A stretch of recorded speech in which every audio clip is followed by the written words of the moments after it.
Hello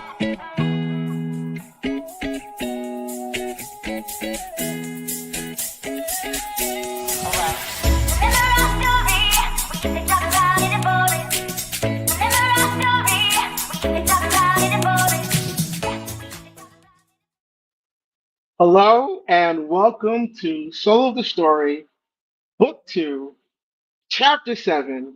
I am your host on this journey, Derek Tyler Attico. I'm really excited for tonight's chapter. We have someone that I met a year ago, but then really connected with at Star Trek Long Island recently. An author, screenwriter, journalist, comic book writer, Glenn Greenberg. Glenn, thank you for being on the show. Thank you for inviting me. Yeah, this is going to be exciting. It's a lot of fun.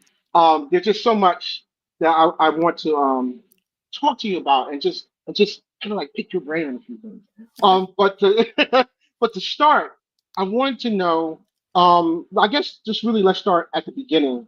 And what would you say is that defining moment or period in your life where you first realized that you had a spark for something creative? Now, it doesn't necessarily have to be writing, but if it was, great. But when was that first time you had a spark for something creative?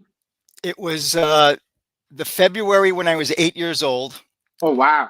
and I Wow. was yeah, I was heavily into the Incredible Hulk because Oh, the TV show right, was just going, big guns at the time. The Bill right, Bixby Lou Ferrigno show, and I was right. already reading the Hulk comic books and the Hulk magazine.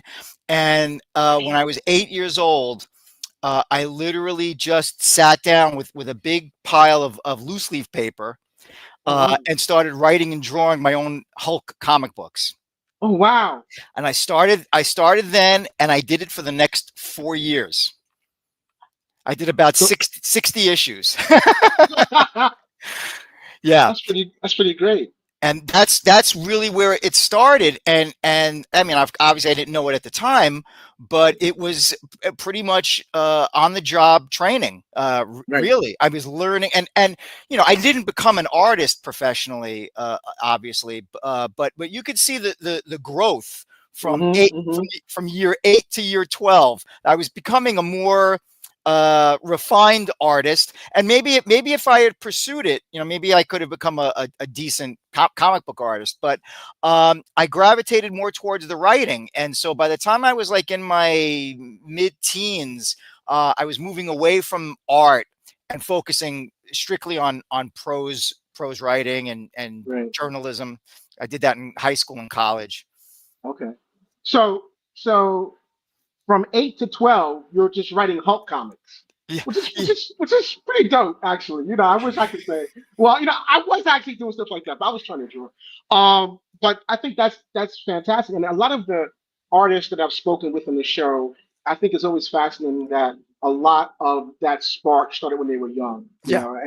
and then they come back around to it, or they've done it their whole lives. So you're in high school, and you said that you're did at that point did you just start to at some point from childhood to high school, did you just start to like gravitate towards journalism, or did journalism have an impact on you?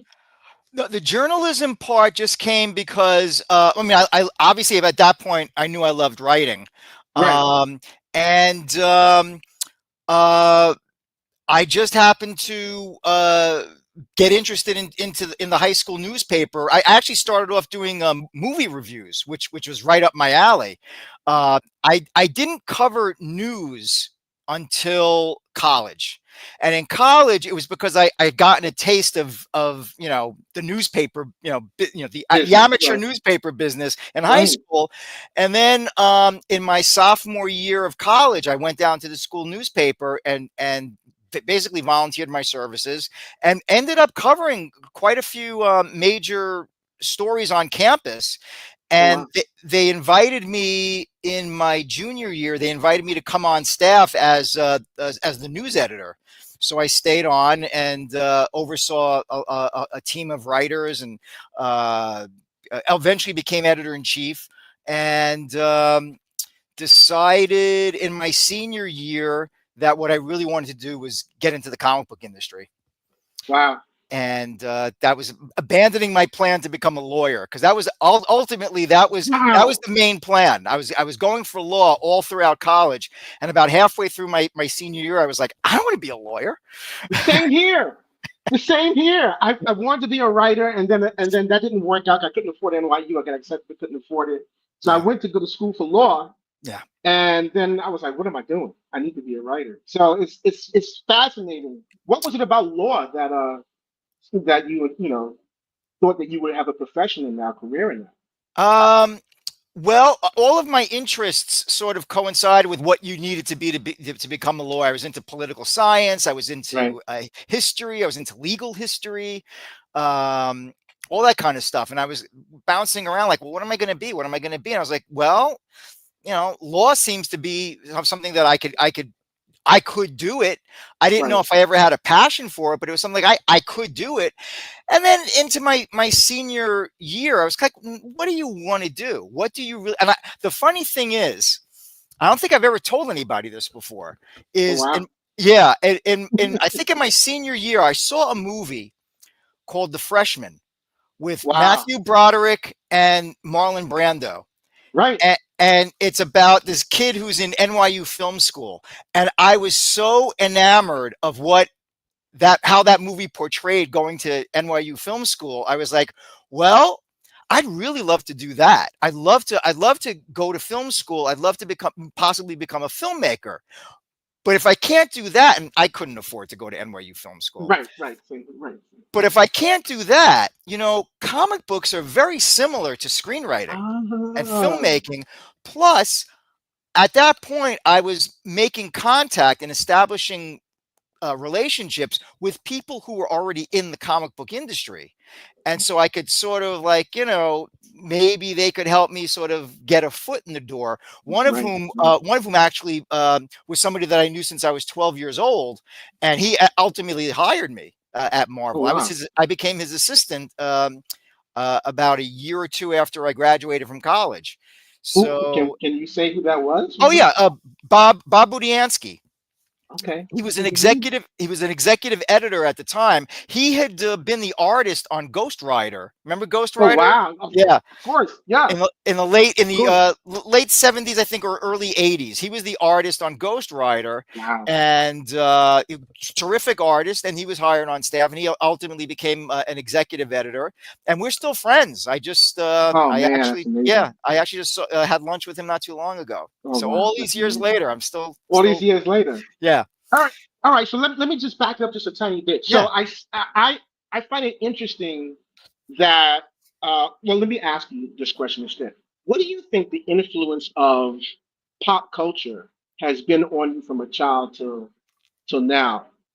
On me directly. Yeah, Oh on my you. God! Because from the Everything. Hulk, right? I mean, from the Well, Hulk. and before the Hulk, it was Batman. It was the Batman. It was the Adam West Batman TV show, and then the comic Okay, books. And then right. I graduated to the Hulk. And then Graduated. after the Hulk was Star Wars and Star Trek. Of course, right. Of course, right. So pop culture has been this influence, and then you go to high school and you Yeah. go to college, and you're like, I'm gonna, because I don't know how many people, honestly, unless you really have a passion, want to do something like comics for a career. Mhm. When you're just gonna say, hey, I'm gonna devote the rest of my life, if possible, to this Right. career. So that's a really big endeavor. So you do that. Tell me what like your first couple weeks or year is, and is it did you start with right off the bat with like Marvel, or how did that expand on that? After college, I was trying to get into either Marvel or DC. Okay. And I met with a legendary editor at DC named Dick Giordano. I don't know if you Oh, know that name. yeah, yeah, Okay.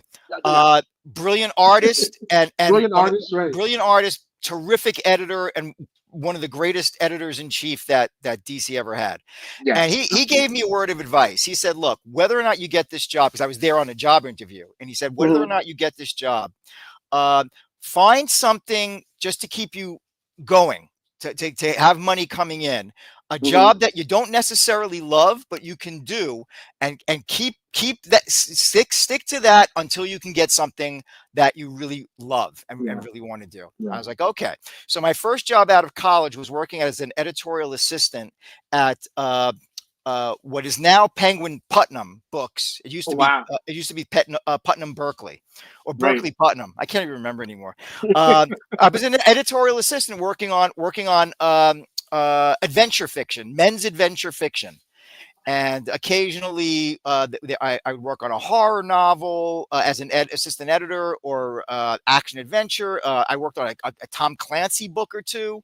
Oh, wow. Um, and I did that for exactly 1 year. I started on July 1st after I graduated college, and my Right. last day was July 1st the next year to go over to Marvel. Wow. And that's Wow. and once I entered Marvel, I never looked back. And to answer your question, what was the first year like at Marvel? Right. I was constantly pinching myself because I couldn't believe that I made it. That's You know, Marvel, baby. it's Right. Marvel. It's the top of the heap, and it's a Top of the heap. That's right. very small industry to get into. You Yes. know, uh, Extremely. Extremely. there are hundreds of thousands, if not millions, of people who wanted to get into that industry, and I was part of a very small group of people that Yeah. managed to do it. So I was a very heady experience for me. I knew that I wanted to work my way up the ranks and become a full editor at some point. Hmm. But I also wanted to be a writer. At the time at Marvel, if you were on staff, you could also do freelance as a writer.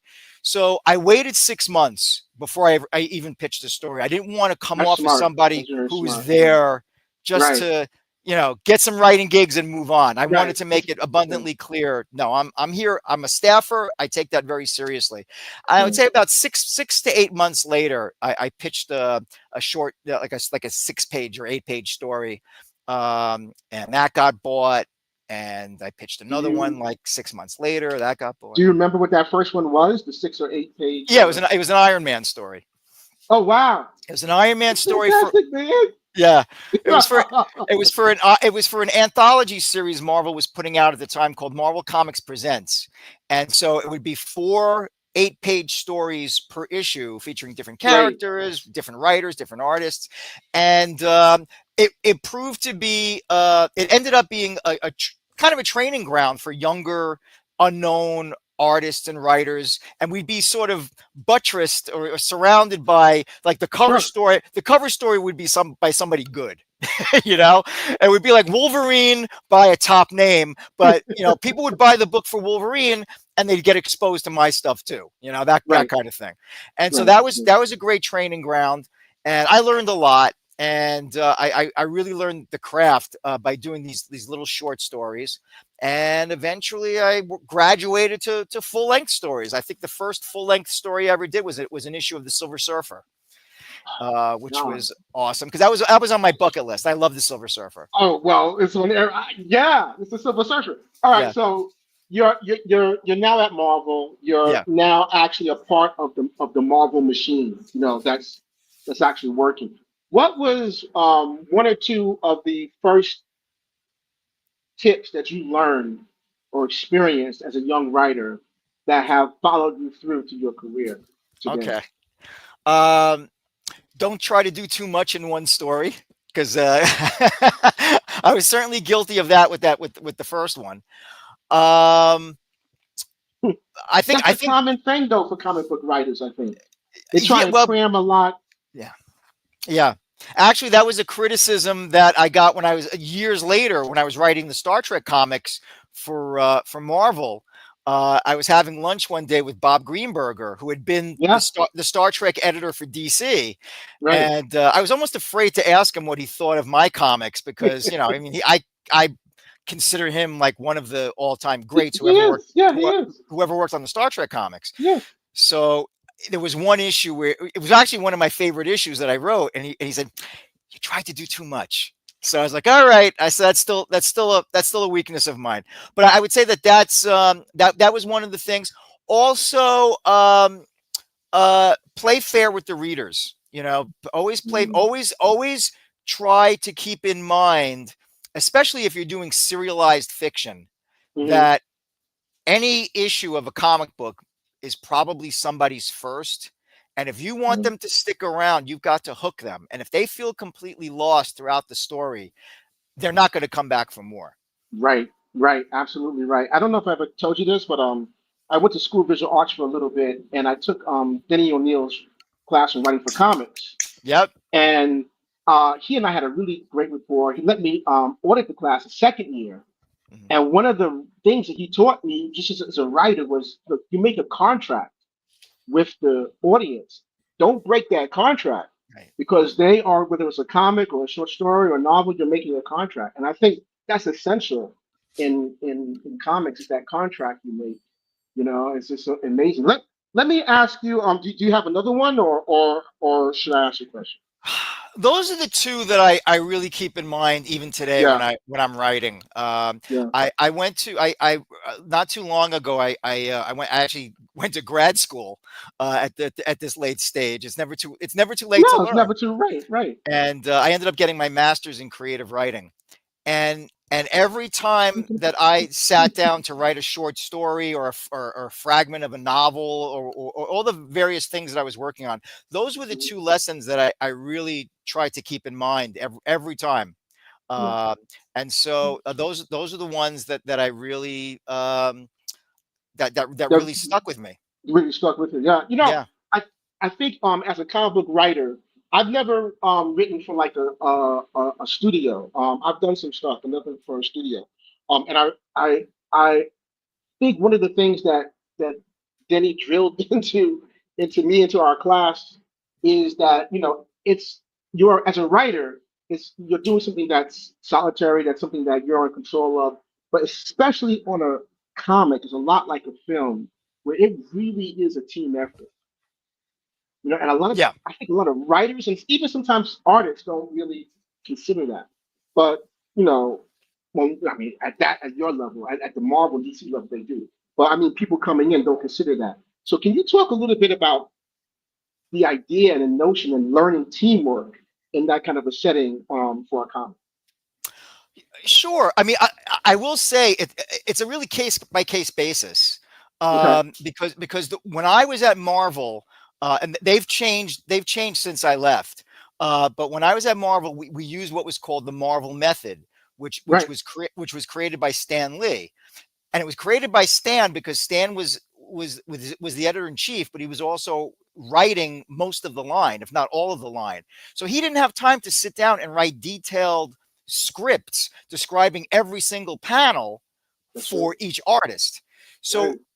he was very lucky to work with great storytellers like Jack Kirby and Steve Ditko, where he could just basically say, "All right, you know what?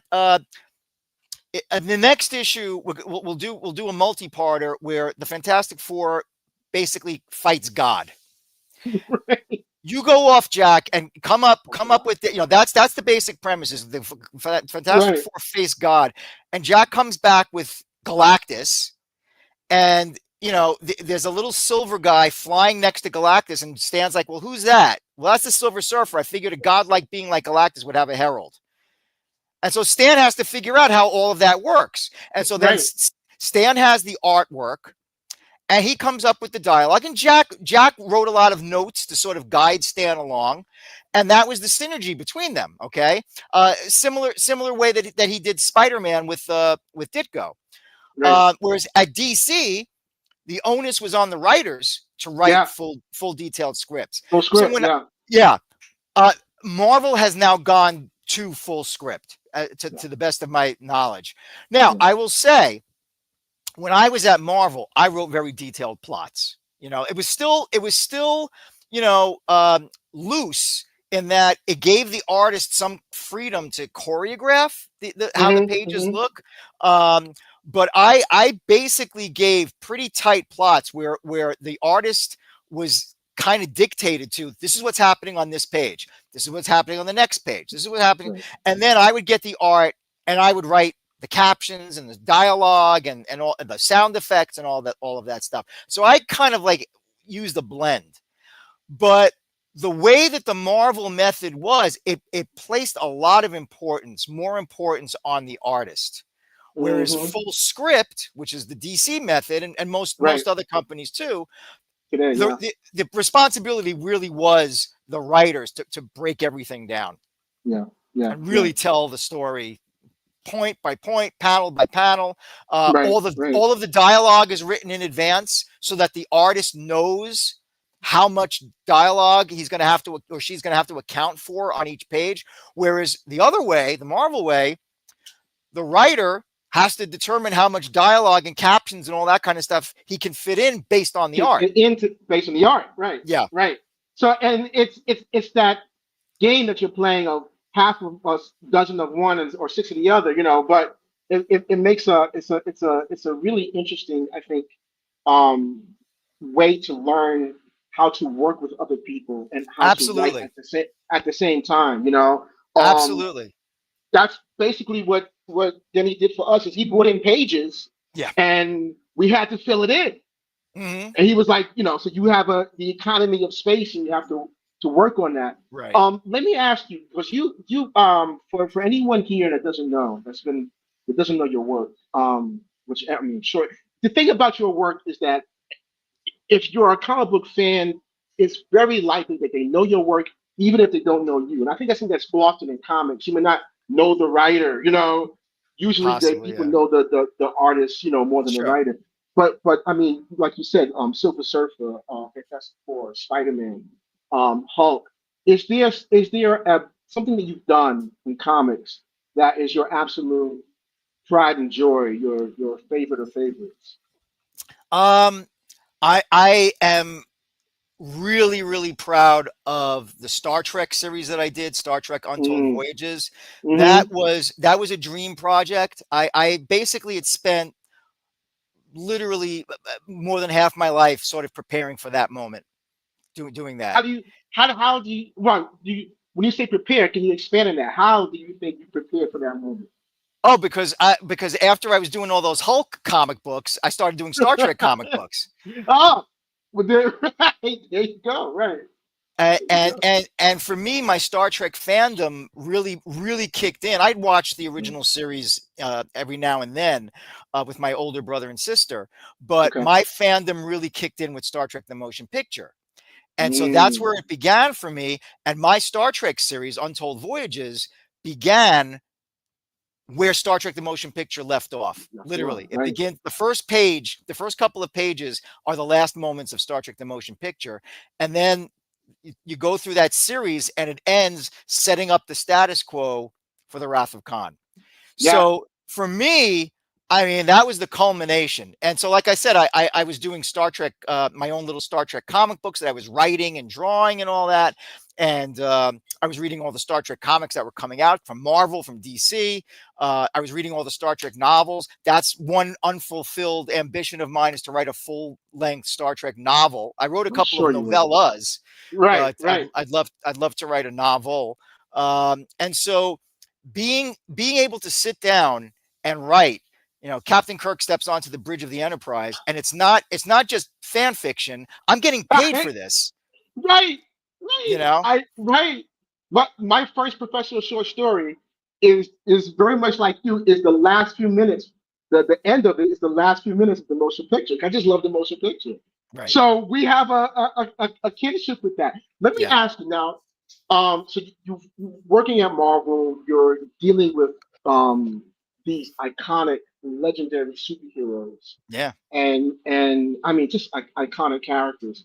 Um, did you? I have two questions. The first one is, did you ever have any kind of, I don't know, I guess I would say nervousness or hesitation that you're stepping into and, you're now responsible for writing Iron Man, Silver Surfer, these characters? Was there any imposter syndrome going on with that? Surprisingly, not. And That's good. I think it's because I had done literally I did 60 of my own issues of the Hulk. I did like 10 issues of Star Trek, 25 Right. issues of Star Wars. So I knew the Which is craft. Well, fantastic. I Right. mean, it sounds a little more highfalutin than I want it to sound, but I knew how to put it together. No, I I knew how understand. Yeah. Yeah. And so, yes, I mean, in my first issue of Star Trek, I actually wrote, again, Captain Kirk walks onto the bridge of the USS Enterprise, and I wrote in the script for the plot for the artist and my editor Tim Toohey to see is, you know, Right. I'm writing Star Trek. Somebody pinch me, and and Tim actually came into my office and pinched my arm and then left. That's But very nice. That's very nice. but I felt a little bit of nervousness with Star Trek just because I knew that there were going to be so many eyes on me, and I don't mean Hmm. Paramount or Marvel. I meant like the fans because they The could be fans. brutal, and No, I no, know that because absolutely. I was brutal. Right, I because mean, we are fans as well. yeah. So So, I never felt imposter syndrome, but I think with Star Trek, maybe I did feel a little bit of nervousness, but I got over it because it was like, you have to put that aside. You're a professional, you have to just focus on the work. And so you're I right. yeah. Yeah, no, you're absolutely right. Let me ask you, what was it like, or pivoting from superheroes to not really hard science fiction, but science fiction like Star Trek? What was that like? What was that? Because I mean, that's a whole different. As a writer, a lot of people may not realize, but that's like switching kind of gears in your head. So what was that? Well, again, I had gotten used to it because as a kid, it's like I would take a week or two to do an issue of to do a comic book of my own comic book of Star Trek, and then Right, I'd switch to Star Wars, and then a week after that, maybe I would do one of the last issues of Hulk that I did. So I was able to like jump from genre to genre. it was I mean, amazing. Right, my last year or two at Marvel, I was doing a lot of writing work in addition to editing. So I was doing Spider-Man, Hulk, Star Trek, and Dracula. So I was doing horror also, and that that's was amazing. that was really interesting just to switch hats from science fiction to horror to superheroes. But I felt like I was just so entrenched. And so prepared because I just soaked up so much of it throughout my youth Yeah, that I felt I was ready at the time. yeah, absolutely.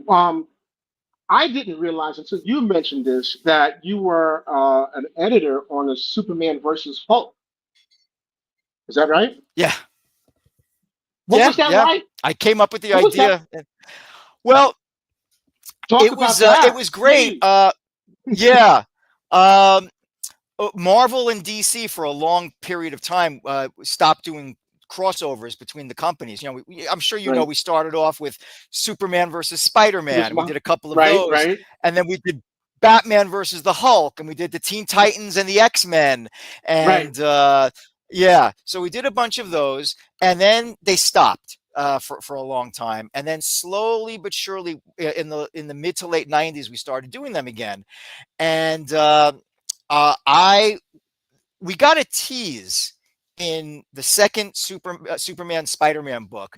We got Mm, a tease of Superman and the Hulk facing off against each other, but that wasn't the crux of the story. So it kind of like they moved past it pretty quickly, and I was past like, that, right. no, no, let's do a whole story now. Right, right. Let's make that the main thing. It's going to be Superman and the Hulk, and the idea was to do like a real sort of Jack Kirby kind of Hulk and a real old fashioned, almost like a Max Fleischer kind of Superman back in the early days of their careers, so that Wow. neither of them really, are destroying planets by blinking hard or anything like that. They're both more depowered kind of, they're not as Right, strong right. as they would later be. I think Make it it would be right. more, make it more believable and make it more, feasible. Right. And so the original plan was it was going to be illustrated by Steve Rude, who I had established a relationship with, Right. and he was interested, and Stan Lee was going to write it. And I had talked to Stan. I was in plotting sessions with Stan. It was amazing. I'm going to be Stan Lee's editor. This is like incredible. And unfortunately, Stan bowed out. Right. But I would have to say the next best thing was Roger Stern, who Yeah. was one of the greatest Superman writers of all time and one of the best Hulk writers of all time. So he was a natural. And so Roger wrote it. Steve illustrated it. and it was just reprinted about a year or so ago in that big Marvel versus DC omnibus. I saw Uh, that. I'm like, oh, I got to yeah, pick this up. I didn't have it. I was yeah. like, I thought I would have it. Yeah, got to pick this It's up. one of the last ones. It's one of the last ones in the book because it's one of the last Marvel DC crossovers that was done. Right. And I'm very, very proud of it. I mean, I was only the editor. I mean, Roger and Steve did all the heavy lifting, but I kind of got the ball rolling on it and Yeah. picked the entire creative team, and they did a fantastic job. Just splendid, splendid. Yeah. And we Yep. were able to sort of break tradition. Just a quick thing. The way the Cool. contracts were always set up, or the way that these projects were always set up, was the characters had to get equal time. So Superman would have to be in however many panels per page or per the entire book, and then the Hulk would Right. have to get, and that if there was a I like Superman that. villain, there'd have to be a Hulk Yeah, villain, Hulk and villain. all that Right. kind of stuff. We Right. we threw all those rules out the door, and there's only one villain in the book. It's Lex Luthor, and there's no Hulk villain to sort of like give equal Right. weight to the Hulk side of things. If there's a Hulk villain, it's really the Hulk, because he was kind of more dangerous in those days, in his Right. early Right. days. Right. But we just threw out the rule book, and nobody said anything to us. We basically, Roger did this, constructed the plot. I loved it. I turned it into Right. DC for approval. Nobody said anything, so we just went ahead and did it. Just ran It with was- it.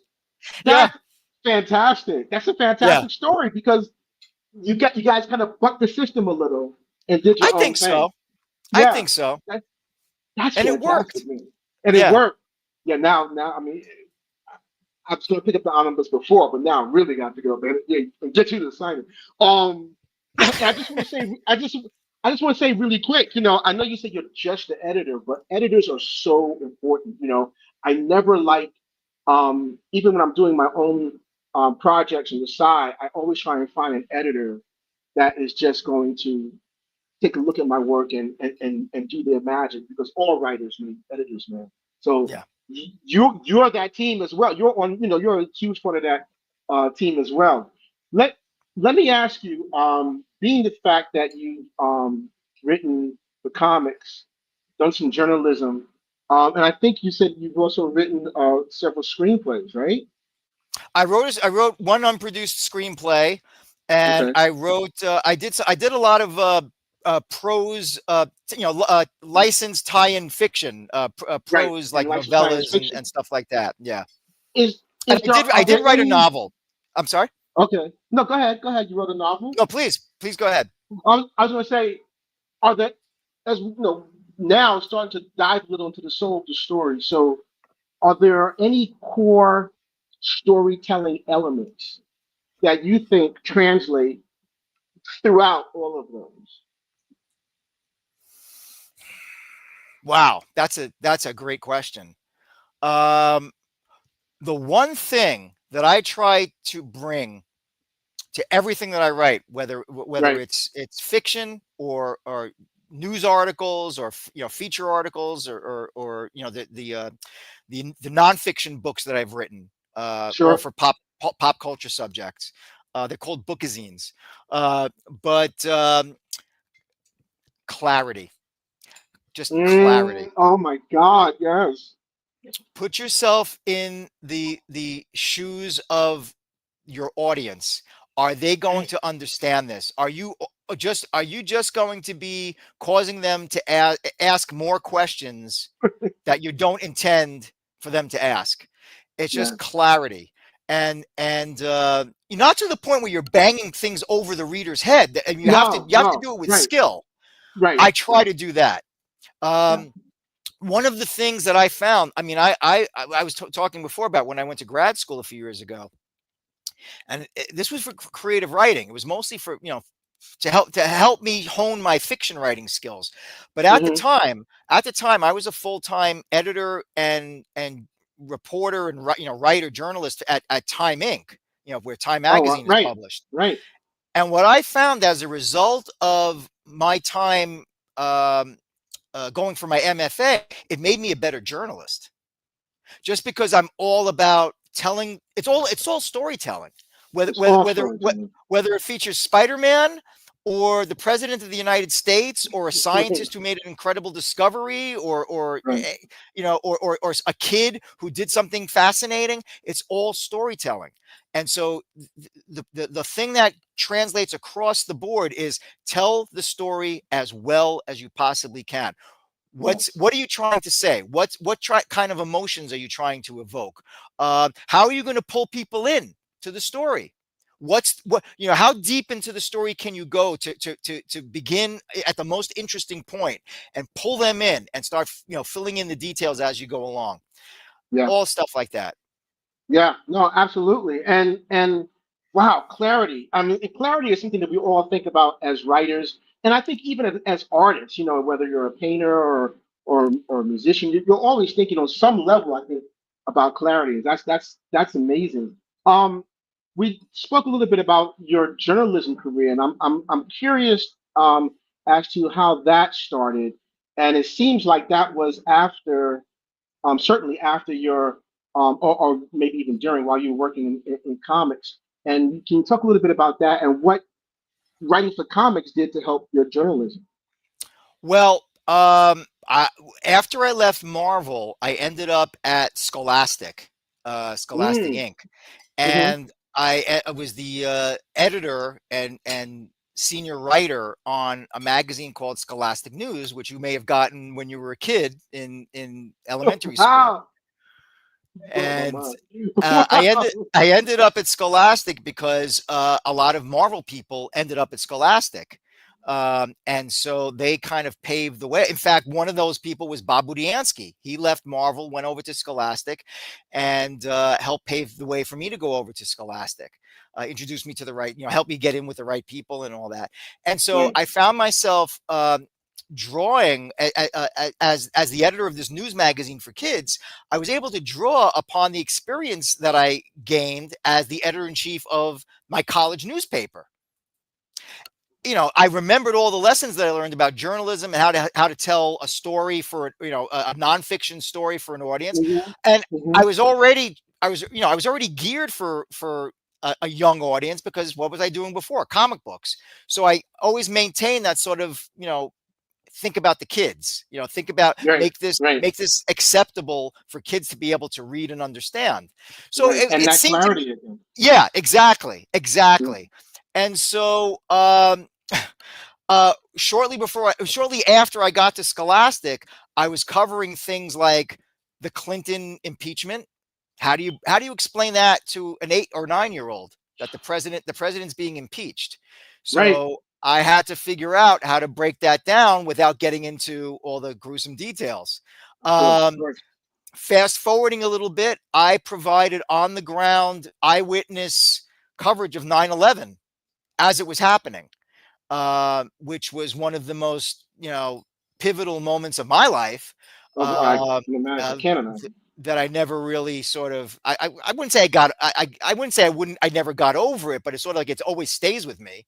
Right. Um, and that really sort of took me up a couple of notches in terms of my ability to take a world shattering event like that and being able to explain it to Right. as many people as possible, because not for the kids, just for the kids, it was for the teachers too, the Yeah. principals. Yeah. How do you explain this to the children? So we worked together on all that kind of stuff, and I was providing installments throughout the day on the Scholastic News website.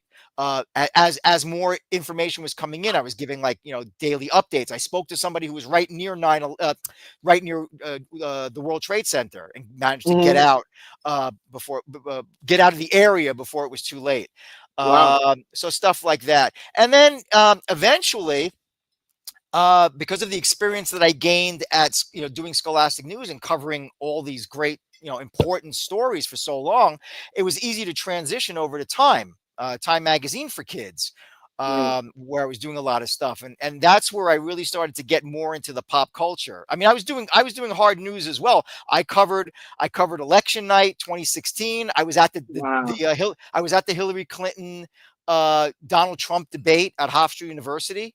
I was right there in the press room with everybody else covering it. I was there. I covered election night for time. So all of this stuff, but I was also, I wanted to be versatile and not just be stuck Absolutely. doing hard news. So any chance I got to do pop culture stuff.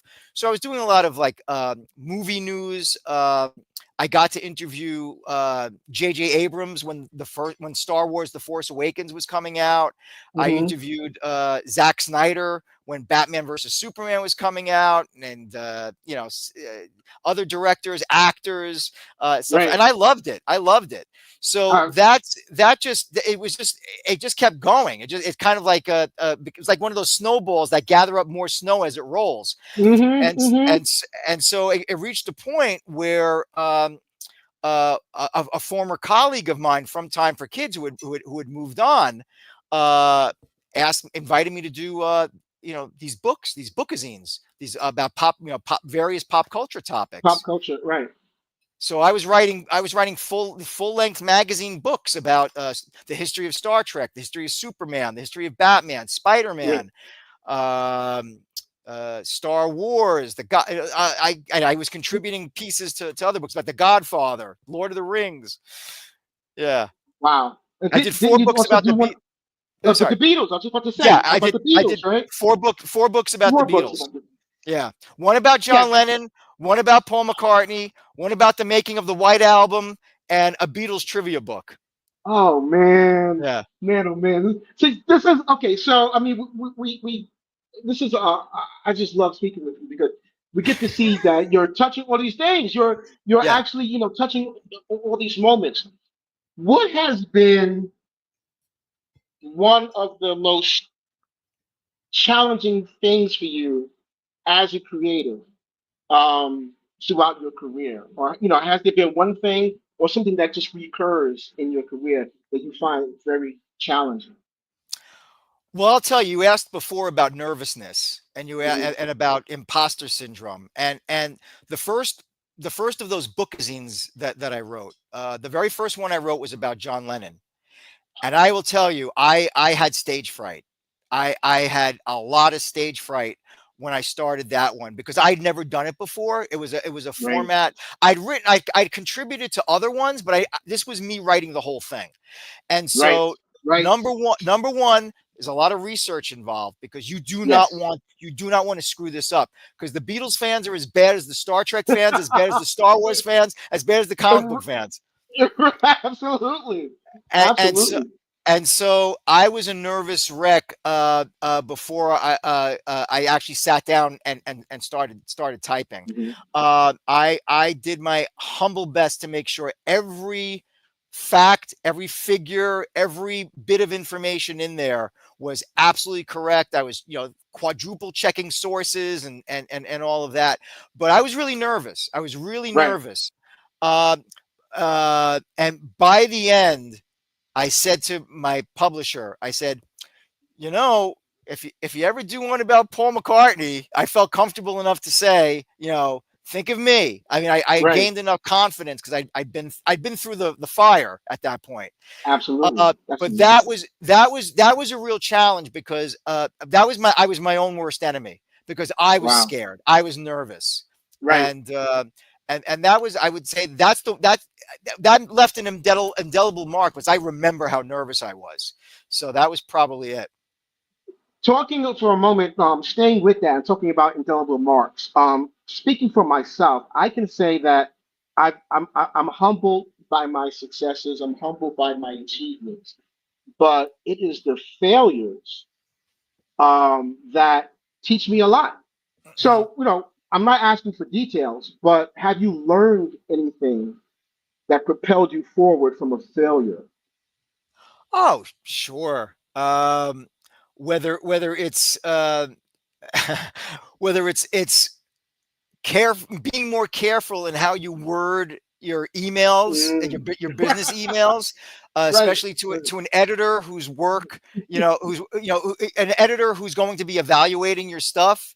Yeah. Uh, you know, being more patient in terms of not badgering an editor or a publisher. Um, uh,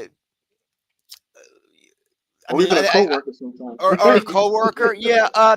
In terms of the actual work itself, I mean, I like to think that, I've always done the very best I could at the moment that I did. So in terms Mhm. of like the failures, if something didn't sell, or it got rejected, um, I know I'm confident enough that I did the very best I could at the time.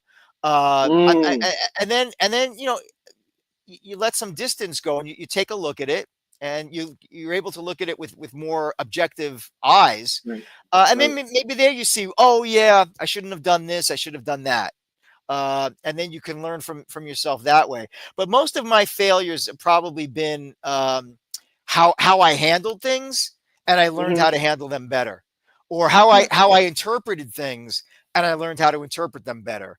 Yeah. Um, but in terms of the actual work, I can pretty much defend everything that I did at the time, um, with securing the knowledge that I would get better. I got better since that last thing. I've got a ton of rejection slips, dating Right. I back, mean, right.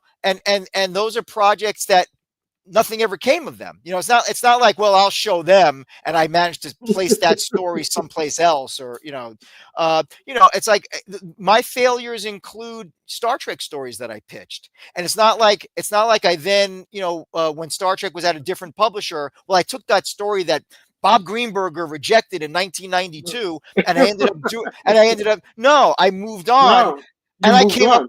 and I came up with better stories. Yeah, and that's a lesson. Moving on, letting go Yeah, is yeah, a big lesson because just like you, I've pitched stuff and it's like maybe, and then like, oh no, and then okay, you move on. yeah, So, yeah. so I think that's yeah. Yeah, and and a lesson that I learned, and it's not because I learned it from failure. I just learned it from. I think I've seen this quote attributed to Len Wein, a very Mm. famous comic book writer, one of the greats. He's one of the creators of Wolverine, and he co-created Swamp Thing with Bernie Wrightson, Wow. and yeah, he was a great writer.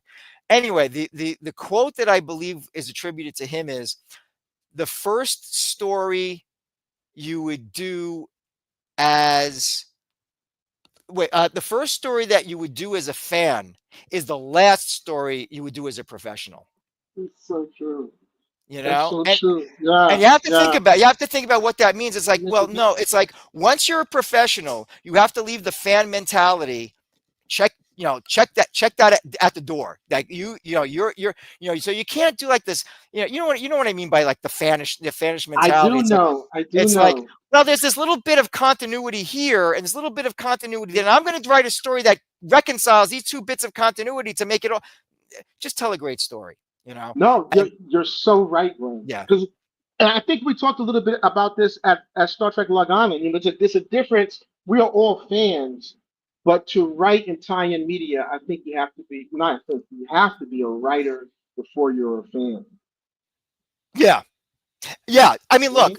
You I know? mean, it drives me crazy because I watch these YouTube videos where people are like, the problem with Star Trek today is they don't have any fans working on it, and the problem with Star Wars, they need to get the fans working on it, because they bring in these people who proudly admit that they never watched it, and that's why it all stinks.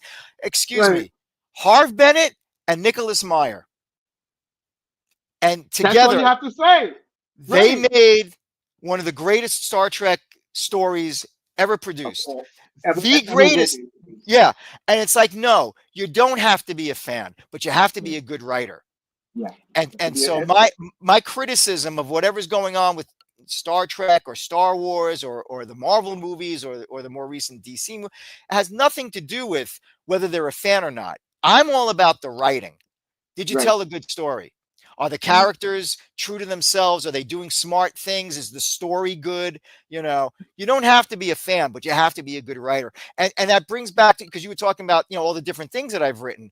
Well, one of Hmm. the other lessons that was instilled in me by my mentors, throughout my career, and Bob Budiansky was one, and Mark Grunwald, who was our executive editor at Marvel, was another one. There's a writer named J.M. DeMatteis, who's a very popular comic book writer. He wrote Craven's Last Hunt for Oh, Spider-Man. okay. So Right. if you know Okay. Spider-Man, you Right. probably know Craven's Yeah. Last Yeah. Hunt. Uh, Yeah. he's been a mentor to me, and one of the important things that I've learned is, try to not just be a good comic book writer or a good short story writer or a good fiction writer. Be a good writer. Try to master all the forms. Try Yes. at least if not master, try to be good at all the forms. Yes. It's the versatility that will help you throughout your career. If I was just a comic book writer, my career would have been over, years ago. Yes. So I was Yes. able It to would have been. parlay whatever talent I have as a writer into journalism, into prose fiction. There are certain comic book writers who say to me, "I can't write prose." Can't make the I would, transition. Right. yeah, exactly. So I've been able to do both. So it's all about being a good writer, and you know, if you are a good writer, then you know how to do research. And if you Yes. know how to do research, you know what the key points in a character's history is. So okay, yes, Bruce Banner is a scientist. He was hit by gamma rays, and that's why he became the Hulk. Yes. And And any specific points of the Hulk's history that you need to tell your story, it's out there. Just look for it. oh yeah, it's all out there. There's something that you said earlier. We were talking about, and I think keys directly into what you're saying, which is storytelling. You have to Mhm. be a good writer, and you have to hone that craft, but you also have to know how to tell a story. That's all as humans. That's all we really do for entertainment. Yeah, A lot of ways, we're just telling ourselves stories, whether it's fiction, nonfiction. You know, um, plays, operas. It's storytelling. And I find it interesting that through the breadth of your career, you're telling stories everywhere that you are. Whether it's journalism, comics, writing for kids, interviews, which is storytelling. This is all absolutely, storytelling, man. So I think this is absolutely.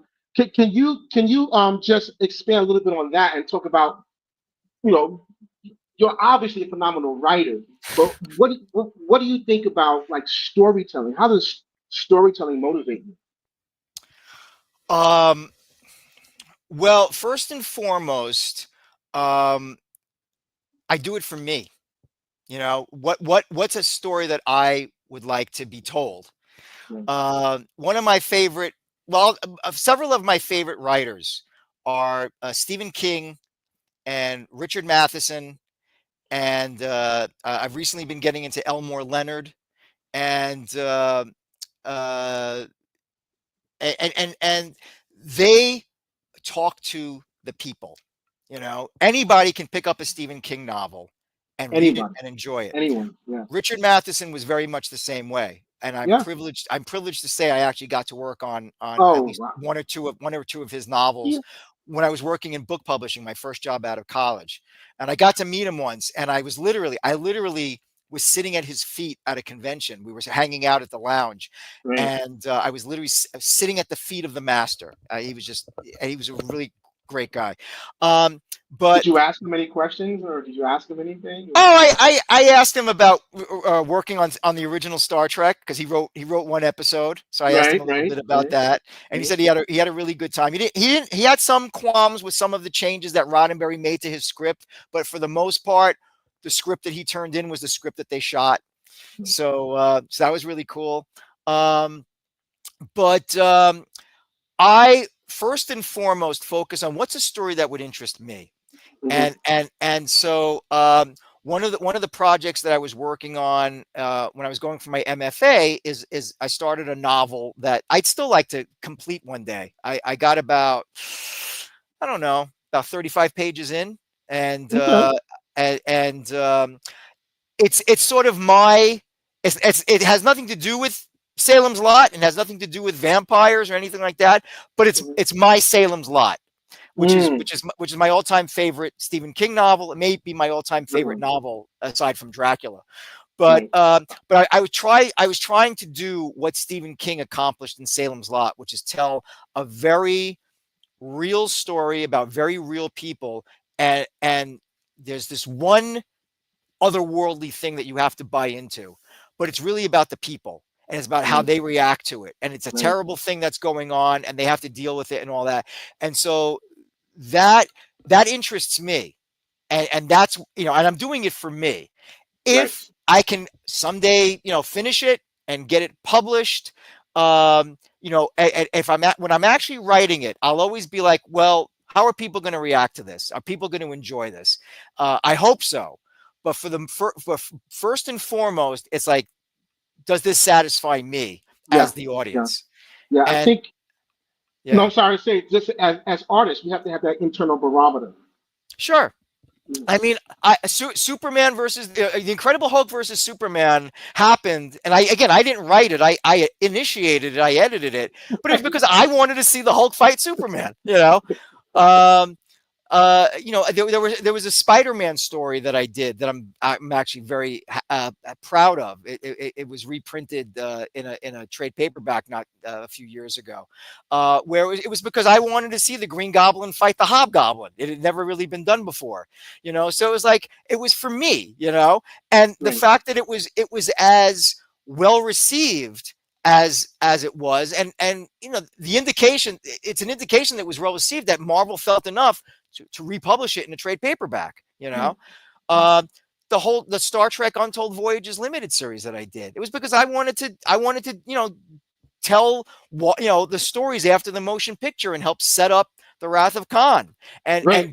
do some personal stories that explain why the characters were where how the characters ended up from the end of motion picture to the beginning of Wrath of Khan. Like, what were the career choices and the life choices that these characters made?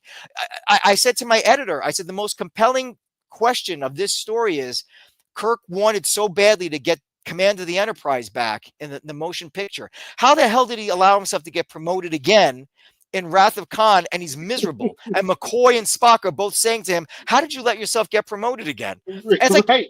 how did he? How And did he so, write? How did he let go of the Enterprise after that? Yeah, it's great. yes. And so that was sort of like the reason that for that series existing. That was the central core question. And it was because I wanted to tell it my way. Right. And so, for me, the core of storytelling, when you're a writer, and the best advice I could probably give is, tell stories that you want to write, that Yeah. you want to live in, because the bottom line is, if you're writing that story, you're going to be living with it for the length of time that you're writing it. You don't want to be bored. You don't want to be like tired with That's it. You true. don't want to. You don't want to be frustrated. Well, you can be frustrated. That's part of the. That's part of the process. But you don't want to be bored out of your mind and say, "Oh God, I just want to be done with this." No, you Right. want to. Right. You Right. want you. You know. You'll face the struggles. You'll face the challenges where you're staring at a blank page, and it's not coming to you. But once you get past that, and you start rolling again, it's like ecstasy. And That's so true. yeah. And I think no, go ahead. Go ahead. And I was just going to say is again, you have to live in that world that you're creating, and so you Mhm. have to love that world. You have to love the characters, even the antagonists. You have to love them. Um, you have to love your heroes, and you have to love the Mhm. story that you're Mhm. telling. Um, Mhm. and if you're doing like licensed, tie-in stuff, or you're working on somebody else's characters, um, you you you do have to invent ways to find the love. You have to sort of like find those pockets of, like, for example, the Star Trek novellas that I wrote. Okay. Um, this were a concept that was created by Keith DeCandido. It was the Star Trek Starfleet Corps of Engineers series. So this Right. was a Right. series that I was coming into. I didn't know any of these characters. I mean, these were all characters that were all new to me. I had the love of Star Trek, but I wasn't writing Kirk, Spock, and McCoy, which is the characters I Right. most want to write. So in writing this story, I had to find ways to sort of like, okay, this is how I'm going to enjoy this. This series, and one Mhm. of the things that I did, this is It a was a trick great that I did. series. Yeah, I had a lot of fun on those. Yeah. I wrote two of them, and a third one was going to happen when the series got canceled. But one of the ways that I sort of like found my way to fall in love with it was the main character, the captain of the ship. I pictured him being played. If this was a live action Star Trek series, Okay. I pictured him being played by Jack Klugman. Oscar Madison from The Odd Couple, Oscar Madison from the television series The from the Odd Couple. television series The Odd Couple. Is The And Odd Couple, right? I told Keith this, and he said, "That's not who I had in mind at all. His idea was Harry Morgan, Colonel Potter from MASH." Oh wow, And wow. Keith has no idea how the hell I pictured Right. Jack Klugman, because you can't get further away than Jack Klugman than Harry Morgan. Oh, But those are once, yeah, two. Yeah, yeah, but once I latched on to Jack Klugman, I knew how to write this character, and I had so much fun with him, you know. yeah. And so that's a so that's Captain like Klugman. Captain Klugman. But that was a trick that I found to really find my way into this series, and really muster the enthusiasm to want to come back every day and write Yeah. more. I think we all do that. We have to find our way in. I often have to find my way into a character, into a scene, into a chapter. And I think something that's interesting is when we write for ourselves, we ultimately find out that we're not alone because there's always people out there that want those same things. Obviously, there are people out there that wanted Hulk versus Superman. Obviously, I mean, right? Obviously, so we're not alone, even though Yeah, in a sense that we do it for absolutely, ourselves, man. We're absolutely. we're coming up on an hour, so I have like just one or two more questions. I want to ask you, is there a medium that you have not worked in yet that you really want to tackle? Well, like I said, I have an unproduced screenplay. I would love to work more in that form. Right, of That was really interesting because I brought a lot of my experience writing comic books to course. this to writing to writing a screenplay. Um, I to this day I would love to write a full length Star Trek novel. Oh, yeah, I've written a novel, professionally. It was paid for and everything. So, but right. it hasn't been published for a variety of reasons. Uh, Nothing, I think, having to do with the job that I did. I was, the person that I did the job for, was extremely complimentary. Um, but it was his concept. It wasn't an original concept. I was basically hired to bring to fruition somebody else's property. I right, and And that happens for those that don't know. I've had that similar story too. You get a contract, you work on something, and then just nothing ever happens from it. So right, right. right, And I love to see it happen, even though it was work for hire. I won't get a dime in royalties or anything like that, but I'd love to right, see it right, happen because right. it was a project that I lived with for several months. I would love to do a full length novel. That's the one form that I haven't, Hmm. an original novel that I Hmm. haven't really, that I Hmm. haven't, it's the one form that I haven't really conquered. Like I said, I've got those 35 pages sitting in my computer, that I did for grad school. And I'd love to go back and expand it and finish it and just see how far I can get with it. But ever since I was about 12 years old, and I read the Star Trek novel Yesterday's Sun by Anne Crispin. Oh Remember wow, that that's one? that. Yeah, I Ever know since it. I Yeah, ever since I read that novel in one night, I could not put it down. I said, "Oh my God, I want to do one someday." yeah, So yeah, yeah. that's one unfulfilled ambition that I've got. I would just love to be able to play in that universe again Yeah. in prose and have the room to be able to tell a full length story. I But have I have no doubt that you're gonna do that, man. No, really, I have no doubt because I mean you've done all this other work in the universe, oh, So and yeah, and I'm there to read it when it happens. Uh, really, Glenn, thank you. it's been an incredible hour Yeah, speaking with you. yeah, same here. Um, we could go more for sure, but we We can't. could But I part would love part to at two. another time. Right, I would love to do a part two at some point. This has been a really a lot of fun. I want to thank you for coming on Soul the Story. It's been an absolute pleasure, It and has. yeah, thank you, man. And I also, while I'm thinking about it, I want to thank everyone that's watching or listening for being a part of Soul the Story and the Soul the Story community. And if you're new, please don't forget to hit like, subscribe, or tap the bell so you don't miss any of these conversations like the one we just had, this fantastic conversation with Glenn, and other incredible individuals. And hey, if you get a brand or a project that you want to reach a community that truly values authenticity, storytelling, and diverse perspectives, considering sponsoring our show. Our community enjoys connecting with new voices. So you can find all the details in the show notes. Head over to Sci-Fi Sisters / sponsors to learn more. And thank you. Thank you. We'll see you next Tuesday for the live show. Don't miss it. Once again, Glenn, this has been so entertaining. Oh my God. I will definitely have you back on. Thank you so much, Glenn Greenberg. Thank you.